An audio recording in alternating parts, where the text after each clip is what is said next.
Muy buenas noches y bienvenidos a Signo Pesos, la economía al alcance de su pantalla. Estos son los temas claves de hoy. Menor crecimiento y más inflación. Esas son las expectativas de la economía para este año, según el BBVA Research. Además, pronostican un dólar caro y menor consumo. Hablaremos en detalle con Juana Telles, jefe de este grupo investigador. Precio del petróleo se acerca a los $90. La cotización internacional del crudo sigue disparada, lo que beneficiará fiscalmente a nuestro país. ¿Cuáles son las razones de este aumento? Ya veremos las opiniones del presidente del gremio de las compañías petroleras, Francisco José Lloreda. A cuidar sus criptomonedas. El auge de compradores e inversionistas en estos activos digitales ha incrementado también la acción de los ciberdelincuentes. Un experto en seguridad informática nos explicará cómo evitar que les hurten sus criptoactivos.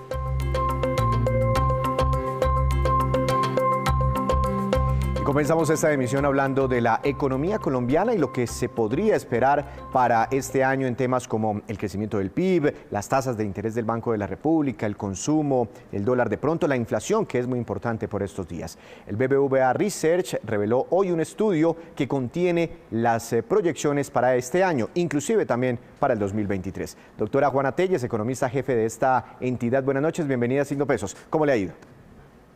Buenas noches, Víctor. Muchas gracias por la invitación y saludos a todos. Crecimiento económico, doctora Telles. Venimos de un 2021 de una muy fuerte reactivación, tal vez uno de los mayores rebotes económicos dentro del mundo, ¿no? Colombia casi acercándose al 10%. Pero, ¿qué esperan ustedes para este 2022 en materia del PIB? Efectivamente, Víctor, la recuperación el año pasado fue especialmente importante. Vamos a crecer cerca del 10%, lo vamos a hacer en línea con lo que pasó en Perú, en Argentina, mucho más que México. Es un gran año, o fue un gran año el 2021. Para este año, ¿qué esperamos? Que crezcamos un 4%. No era fácil mantener esas tasas de crecimiento, era normal que tuviéramos un crecimiento menor este año, entonces estamos esperando que la economía crezca un 4%, que sigue siendo un buen número en este proceso de recuperación. ¿Y para el 2023? Para el 23 estamos viendo un crecimiento del 2.8%, la economía se desacelera un poco más y vamos a ver un poco las razones, pero en general hemos visto que el consumo va a tener menos dinamismo de lo que vimos en el 21 y de lo que vamos a ver ahora en el 22. Pero eso es más o menos lo que históricamente ha venido creciendo la economía colombiana, ¿verdad? Sí, históricamente siempre decíamos que Colombia crecía al 4%, entonces estamos por ahí. Efectivamente tenemos una capacidad o un crecimiento potencial que está más cerca al 3.2, 3.3%, entonces esperemos que poco a poco vayamos a crecer más y adicionalmente que podamos aumentar nuestro crecimiento potencial. Doctora Telles, el gran problema económico del momento, bueno, no solo en Colombia, a nivel mundial, la inflación, costo de vida, el año pasado por encima del 5%, 5,62% para ser más exactos. ¿Bajará un poquito, aflojarán un poco los precios en este 2022 o definitivamente nos tenemos que acostumbrar a una carestía permanente? No, van a ir cediendo, lo mismo que va a pasar en todo el mundo. Como bien lo dices, Víctor, esto es un fenómeno global relacionado con el aumento de demanda mayor al esperado, con los cuellos de botella que han frenado un poco la oferta, y es un fenómeno global. Lo que estamos viendo es que después de ese 5.6% del año pasado, este año vamos a tener una inflación más cercana al 4.8% y el año siguiente más hacia el 3.6%. Sin embargo, este primer semestre todavía va a ser de inflaciones altas. El máximo de inflación va a estar más hacia marzo, abril. Entonces tenemos que estar preparados para unos meses todavía duros en registros de inflación. Y si decimos que vamos a tener, digamos, una especie de pico de inflación, ¿a qué número podría llegar en marzo o en abril? Nosotros estamos viendo algo muy cercano al 7%. Después de ese 5-6 va a ir subiendo y se va a ubicar en el 7% hacia marzo-abril y después ya empieza a desacelerarse y esa desaceleración nos lleva al 4.8%. Pero sí, nos quedan 3 meses todavía de un poco de susto de lo que pueda pasar y cómo se van a ir dando estos temas de oferta y demanda en la economía colombiana. Hay que controlar entonces los gastos, saber qué comprar, cotizar para encontrar las cosas más baratas en el mercado por este tema inflacionario. Doctora Telles, usted bien lo sabe y nos ha explicado en otros momentos que la inflación está muy relacionada con las actuaciones del Banco de la la República. Si es posible que el costo de vida se suba al 7%, ¿cree usted que esto acelere todavía aún más los movimientos, los incrementos en tasas de interés del emisor colombiano para intentar atajar esa subida en el costo de vida? Sí, yo creo que el Banco Central está viendo unos números probablemente parecidos a los nuestros y va a ir efectivamente haciendo un poco más rápido el aumento de sus tasas de interés. Estamos esperando que suba por lo menos 75 puntos ahora en la reunión de enero, otros 75 puntos en la reunión de marzo, que es la siguiente reunión de toma de decisiones, y que estemos hacia mitad de año en una tasa cercana al 5.75%. Entonces sí, va a ser un aumento mayor a lo esperado, muy en línea además, no solamente de los temas locales, pero también de los temas internacionales, los cuellos de botella, y tratando de contener las expectativas de inflación para que se mantengan controladas, que hasta el momento lo está haciendo. Pero 75 básicos en cada reunión son brincos más fuertes que los que ya pegó el año pasado de 50 en 50. Doctora Telles, hay un indicador muy importante para cualquier economía y sobre todo para el crecimiento, generación de puestos de trabajo, etcétera, para dinamismo económico, y es la inversión, la gran inversión. Y se lo quiero preguntar porque estamos en un año electoral y esos grandes inversionistas que depositan su dinero en cualquier país, pues en momentos electorales a veces sienten temores. ¿Creen ustedes que se va a frenar mucho la inversión por este proceso electoral que acompañará a Colombia en el 2022? Normalmente, efectivamente, los procesos electorales generan incertidumbre, ¿no? Eso es normal. En Colombia siempre la transición se da ordenada, pero hay incertidumbre. Entonces, efectivamente, en la primera parte del año estamos viendo una inversión en maquinaria y equipo un poco menos dinámica de lo que se vio el año pasado, porque el año pasado se comportó bastante bien, pero estamos viendo que esa posta la va a coger más la inversión en construcción. Entonces, esa inversión en maquinaria y equipo que crece un poco menos por esta incertidumbre, la vamos a reemplazar, entre comillas, por una inversión más dedicada a la obra civil y a la vivienda. Entonces va a haber como un cambio en el juego de roles que es interesante, pero sí, estos procesos electorales normalmente generan algo de volatilidad y de incertidumbre. Doctora Telles, en nuestros canales digitales nos preguntan muchos usuarios, televidentes, por el dólar. ¿Qué va a pasar con el dólar? Pues porque mucha gente compra en el exterior o hace viajes, etcétera. Los insumos de los agricultores, de los productores internos. Ustedes, este año 2022, ¿cómo lo ven? ¿Cuál sería esa fluctuación? ¿Nos acostumbramos ya a un dólar de 4.000 pesos para siempre? Yo creo que vamos a vivir con un dólar alto por mucho tiempo, eso ya es una realidad y lo estamos viendo y eso es lo que está afectando un poco la economía colombiana. ¿Qué estamos viendo para final de año? Una tasa de cambio más a los 3.850, entonces un poquito más bajita de lo que terminó el año pasado, pero con dos velocidades, un primer semestre donde la tasa va a subir un poco más y va a tener volatilidad y va a tocar unos picos mayores, y después de que ya terminemos nuestro proceso electoral y que ya esté más claro la actuación de la Reserva Federal de Estados Unidos y ya el mercado incorpore todos estos temas, la tasa va a ir otra vez bajando y, como decía, terminar hacia los 3.850. Esto es una devaluación promedio de la tasa de cambio más o menos del 5% este año, y para el año entrante estamos esperando que se aprecie un poquito, que se aprecie un 2% la tasa.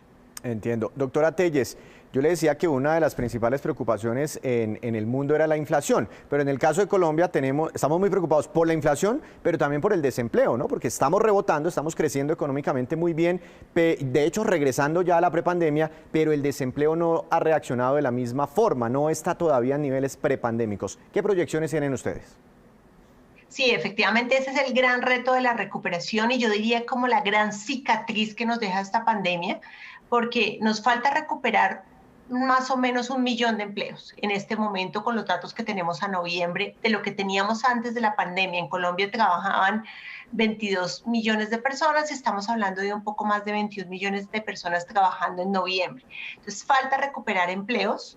Y adicionalmente lo que hay es que hay mucha gente que salió del mercado laboral y ya no está ofreciendo su mano de obra porque tuvo que salir a cuidar a sus seres queridos o por diferentes razones. Y lo que necesitamos es recuperar esas personas que vuelvan al mercado laboral, que generen ingresos, que puedan sentirse mejor y tener ingresos para vivir, y adicionalmente que podamos aumentar en general el empleo y no solamente el informal, sino que el formal coja más velocidad, que es el que tiene mejor niveles de ingreso y mejor productividad y es el más saludable para las familias. Dentro de las proyecciones económicas, ustedes alcanzan como a desagregar ciertos indicadores importantes, como por ejemplo el consumo, que el año pasado se comportó muy bien, se reactivó muy bien, vimos las tres jornadas sin IVA, etcétera, el cierre del año fue fantástico. ¿Tienen alguna predicción sobre el consumo para este 2022? Sí, el consumo tenemos que es una idea muy interesante y es efectivamente el consumo fue el gran jalonador el año pasado, tanto el consumo privado como el consumo público. Estos datos de las ventas de final de año de los días sin IVA fueron espectaculares y vimos en general que el consumo se fue dando muy bien. Y se dio muy centrado en bienes, ¿no? Lo que consumíamos los colombianos eran sobre todo bienes durables, bienes semidurables, y al final del año ya vino una recuperación del sector servicios. Este año que estamos viendo y el año entrante, que seguimos consumiendo bienes, no tan vigorosamente como lo hicimos el año pasado, pero vamos a seguir consumiendo bienes, pero adicionalmente vamos a empezar a consumir más servicios por las características mismas de la pandemia. Y por el hecho de que ya estamos vacunados gran parte de la población, vamos a empezar a salir y a consumir más, cada vez más saliendo, y eso significa un consumo de servicios. Entonces va a haber como un equilibrio, más consumo de servicios, un poquito menos de bienes en estos 2 años que vienen por delante. Y eso es muy interesante porque además es muy importante para el empleo, que hablábamos antes. El empleo en el sector servicios es muy importante, entonces eso va a jalonar, digamos, el empleo también. Doctora Telles, muchas gracias por ayudarnos como a entender el marco económico en el que nos vamos a mover de ahora en adelante. Eso es bueno pues para que nosotros lo tengamos muy en cuenta como hogares, para tomar decisiones de inversión, viajes, ahorro, etcétera, etcétera. Gracias y seguiremos hablando. ¡Feliz año nuevo! ¡Feliz año! Gracias. La jefe de investigaciones económicas del BBVA Research. Ahora vamos con esta que es la cifra económica del día. Es bastante grande, preste atención. 724,3, ahí aparece, 724,3 billones de pesos. Y digo que es importante porque corresponde al monto de la deuda pública del Gobierno Nacional Central Colombiano con corte a diciembre del año pasado. Eso significa un incremento en el endeudamiento en pesos colombianos de 104 billones de pesos frente al 2020. Este nivel de deuda equivale al 61,5% del Producto Interno Bruto, una cifra menor, grande, pero menor a la esperada por el Gobierno Nacional para el cierre del año pasado. Y la cotización del petróleo en los mercados mundiales alcanzó los niveles más altos de los últimos 8 años prácticamente. El petróleo Brent, que es la principal referencia para Colombia, sigue cercano a los $90 por barril y no se descarta que llegue inclusive a los $100. Francisco Lloreda, presidente de la Asociación Colombiana del Petróleo, nos explica el contexto. Veamos. El incremento en los precios se debe a que la demanda continúa creciendo, a que la oferta sigue rezagada, en especial porque algunos países no han logrado introducir los barriles que tenían previstos. Y la demanda continúa creciendo porque el impacto de Omicron sobre la misma pues no fue el esperado. No es fácil saber qué va a ocurrir con los precios internacionales del petróleo. Hay quienes consideran que podría incluso continuar estos precios al alza, pero lo que sí la mayoría de los analistas indican es que en principio se mantendría el rango de precios que hemos visto en el último trimestre. Por supuesto que un incremento en precios es conveniente para el país y es conveniente más dada la tasa de cambio que tenemos, y pues por cada dólar adicional en los precios internacionales, si este se mantiene durante el año, pues eso le representa alrededor de 400.000 billones de pesos adicionales a las rentas públicas. Hacemos una breve pausa, pero cuando regresemos espere los indicadores económicos y también cómo proteger las criptomonedas que muchos de ustedes seguramente han comprado.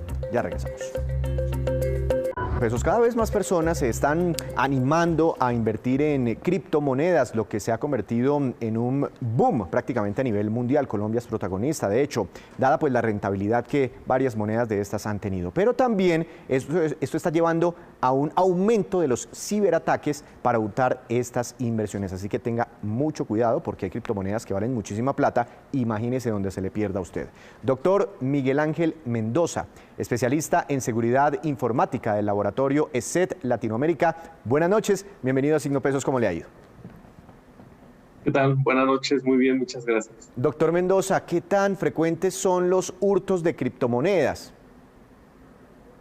Pues en los últimos tiempos ha aumentado la frecuencia, lamentablemente, aunque es difícil estimarlo, dado que muchas de estas estafas o estos datos los podemos obtener a través de las denuncias que hacen las personas que se ven afectadas. Bueno, hay algunas estimaciones, algunos países logran obtener esas estadísticas. Para tener un ejemplo, tan solo en el último trimestre de 2020 y el primer trimestre de este año, perdón, del último trimestre de 2021 y bueno, estos 6 meses, fue un estudio que fue comprendido, realizado en Estados Unidos, se tuvieron alrededor de 7,000 denuncias relacionadas con estas estafas y estos hurtos. Entiendo, ¿no? La cifra es grande y creciendo seguramente. ¿Y Colombia tiene alguna vulnerabilidad especial? No sé si ustedes han identificado. En realidad es un comportamiento similar a lo que identificamos con los otros países, ¿no? Por ejemplo, las principales características son que estas criptomonedas suelen tener un valor cada vez más alto, ¿no? Obviamente varía la cotización, sin embargo, son montos elevados, lo que llama la atención de estos cibercriminales que buscan apropiarse de este tipo de activos digitales. Por ejemplo, también algunas características que identificamos están relacionadas con la nula o escasa regulación que suele haber en torno a las inversiones en criptomonedas alrededor del mundo. Eso también dificulta y ayuda a que muchas de estas estafas puedan ser cada vez más frecuentes. No hay una vulnerabilidad específica, sino que se comporta con estas mismas condiciones que identificamos alrededor del mundo. ¿Cómo se almacena una criptomoneda? ¿Cómo me puedo imaginar eso? Yo me imagino, no sé, como un archivo electrónico, un documento de Word, que cojo y lo guardo en una carpeta en mi computador y después hago otro Word y lo guardo en otra carpeta y lo clasifico. ¿Cómo se guardan las criptomonedas y cómo las protejo?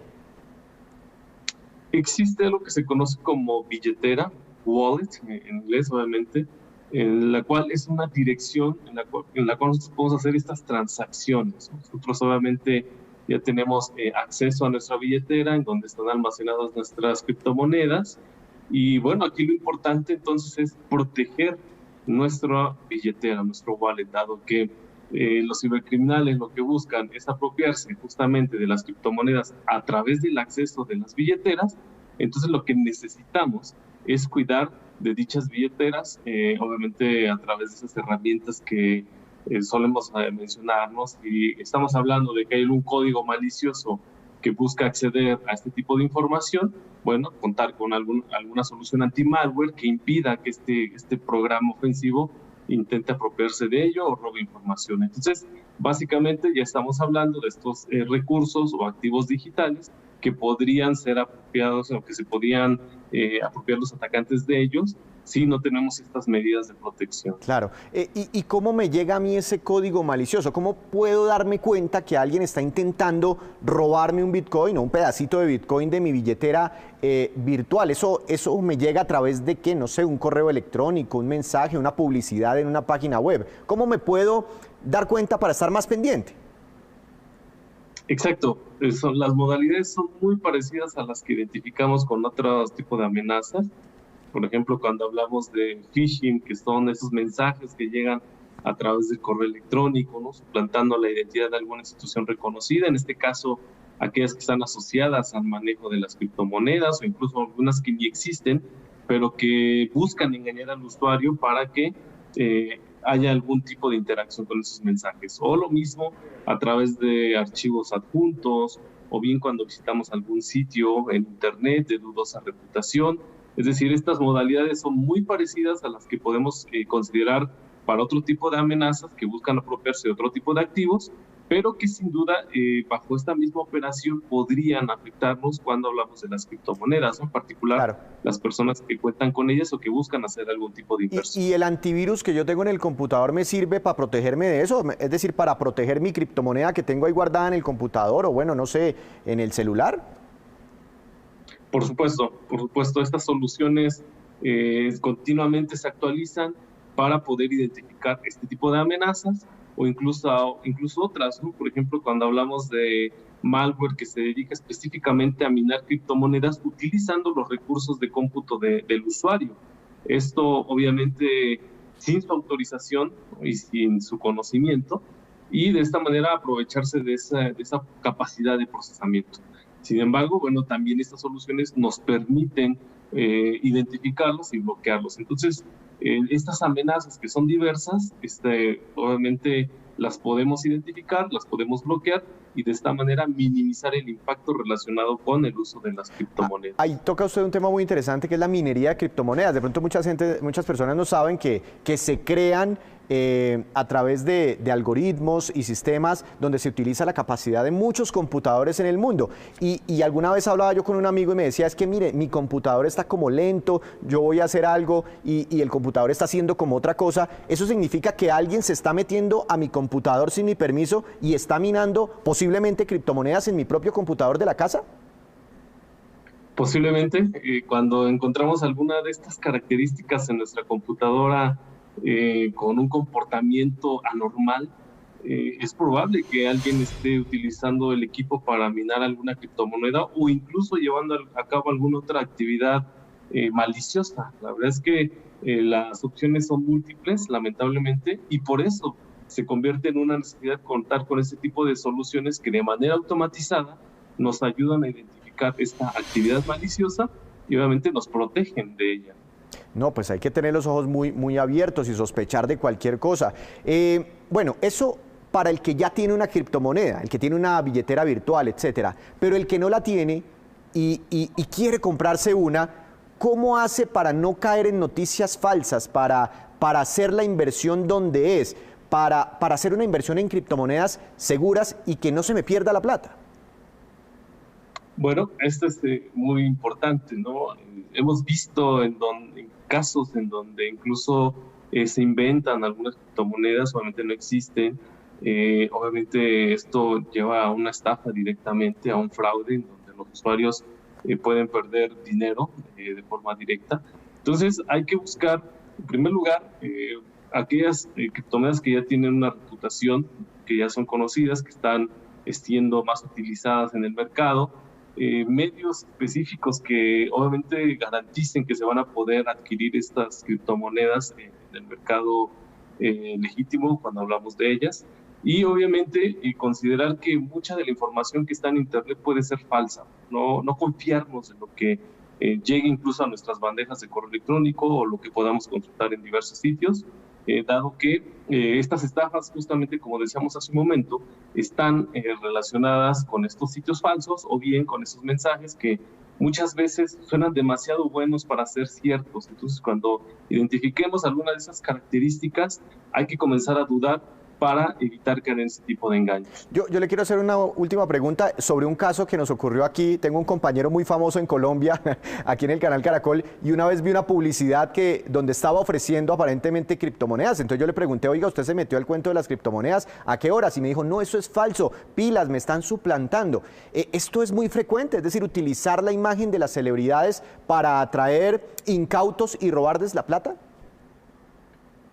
Ahora es más frecuente. Recordemos el caso de lo sucedido en el 2022, en donde lograron atacantes apropiarse de cuentas de famosos y hacían alusiones a criptomonedas, en particular a Bitcoin, o bien, ya sea que se apropien de las cuentas legítimas de famosos, de celebridades, o incluso que puedan crear perfiles falsos para promocionar alguna criptomoneda o bien generar algún tipo de engaño en donde lo que le solicitan, por ejemplo, voy a hablar otra vez de este caso, lo que le decían al usuario era, bueno, tú entréganos una porción de una criptomoneda y esta se te va a multiplicar.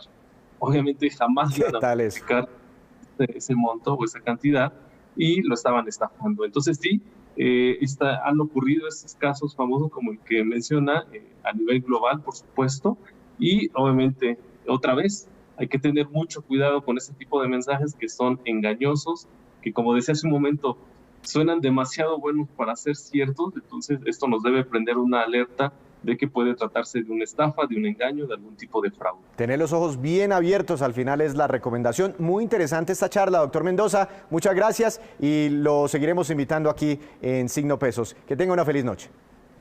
Igualmente, muchas gracias.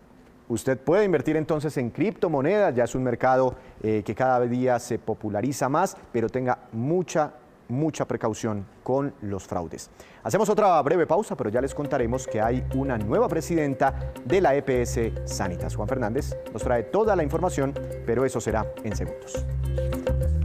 Aquí en Signo Pesos, gracias por seguir con nosotros. Por estos días, millones de familias están consiguiendo en almacenes y en portales de comercio electrónico los útiles escolares para sus hijos, que están retornando a clases en todo el país. ¿Qué es lo que más compran y qué comportamiento tienen los precios? Andrés Sánchez, director comercial de Linio, nos cuenta. Veamos. En las primeras semanas de enero del 2022 venimos viendo un aumento en las ventas de útiles escolares de más del 90% contra el año anterior. Creemos que el regreso a la presencialidad está incentivando el consumo de útiles escolares y que un padre de familia en promedio en Colombia va a invertir cerca de 250.000 pesos para el regreso de sus hijos a clase en linio.com.co. Entre los útiles escolares más vendidos encontramos cuadernos, lápices, esferos, resaltadores y calculadoras, que vienen creciendo más de un 300% contra el 2021. Específicamente Bogotá muestra un aumento notable, con más de un 900% de crecimiento en los útiles escolares. También es importante mencionar que el ticket promedio viene creciendo casi un 160%. Y el top de productos en Bogotá no se diferencia mucho del top de productos a nivel nacional. Venimos viendo cómo las calculadoras, las resmas de papel y los resaltadores son el top 3 de los productos más vendidos. En cuanto a los precios, en Linio venimos sosteniendo los mismos precios del año anterior, a excepción de algunas contadas situaciones, y esto obviamente está derivado del incremento del dólar y de algunas dificultades en la cadena de abastecimiento. Y llega la movida empresarial con nuestro experto Juan Fernández. Buenas noches, Juan. Adelante con su tema para hoy. Bienvenido, como siempre. Buenas noches, hoy le voy a hablar de nombramientos y este nuevo cargo de la doctora Silvia Escobar como presidenta de EPS Sanitas. Quizás el cargo más visible que ha tenido la doctora Escobar fue la presidencia de Terpel, a la que entró en 2002 y que en 2012 se convirtió en presidenta de la compañía. Y ha sido una de las pocas mujeres muy presentes en la dirección de grandes compañías y actúa también como feminista, una especie de activista con otras mujeres ejecutivas para hacerse visible y empoderar, por supuesto, a otras mujeres. Silvia Escobar se ha convertido en una de esas ejecutivas que las empresas buscan también para que hagan parte de sus juntas directivas. Así hace parte de la Junta Directiva de la ETB en Bogotá, miembro independiente de la Junta de Bancolombia y también de la petrolera Geopark. Claro, Juan, la recuerdo de esas épocas de Terpel, inclusive lideró un meganegocio donde compraron importantes activos a la ExxonMobil. Pero entonces, ¿qué tan grande es el negocio para el que se va ahora la doctora Escobar? Ese negocio, la EPS Sanitas. Pues fíjese que ahora, al estar en este negocio que es grande a la cabeza de EPS Sanitas, pues es una de las empresas del grupo Keralty de España, al que hacen parte otras como Colsanitas y una operación que ya está presente en Estados Unidos, Brasil, Perú y México. Después de la nueva EPS Isura, EPS Sanitas es la tercera en su ramo en Colombia, con ingresos de más de 4 billones de pesos y una participación de mercado en ese negocio o segmento, mejor, de las EPS que debe andar sobre el 5,5%, esos son más de 4,5 millones de afiliados y ha estado entrando la compañía muy fuerte en temas de telemedicina y ese reto de las EPS también en tiempos de pandemia. Entonces, nuevo nombramiento en el sector de la salud de la doctora Silvia Escobar en la presidencia de la EPS Sanitas. Muchas gracias, lo esperamos mañana con más movidas empresariales, porque ahora vamos con estos, que son los indicadores económicos que ustedes siempre debe conocer antes de irse a dormir. Tasa representativa del mercado que regirá para mañana 3.980 pesos con 80 centavos, cayó más de 23 pesos hoy el dólar. Petróleo Brent, de referencia para Colombia, cayó un poquitico más de 1,50%, se ubicó en $87 con 9 centavos por barril. El precio interno del café colombiano también bajó y quedó en promedio a 2.198.000 pesos por carga para mañana. Índice MSCI Colcap de la Bolsa de Valores de Colombia tuvo un retroceso de 2,23%. Acción más valorizada, ETB, ganancia de 2,10%, y la acción que más cayó fue la de Bancolombia, que tuvo un retroceso del 4,50%. Antes de despedirnos, los quiero dejar con este dato. La compañía de estudios sobre consumo Kantar averiguó mediante una encuesta cómo fueron las vacaciones de los colombianos en los últimos 12 meses. El 45% dijeron que sí salieron a vacaciones, 67% duraron máximo 4 días de vacaciones, 38% duraron más de 5 días. Entre los que duraron máximo 4 días, el 30% destacaron que estuvieron en la misma ciudad donde residen. El 20% fueron a una playa o a un resort y el 14% fueron a un lago o a acampar en una montaña. Así terminamos por hoy, pero los esperamos mañana con una nueva emisión y toda la información económica que usted necesita saber. Esto es Signo Pesos, la economía al alcance de su pantalla. Que tenga una feliz noche.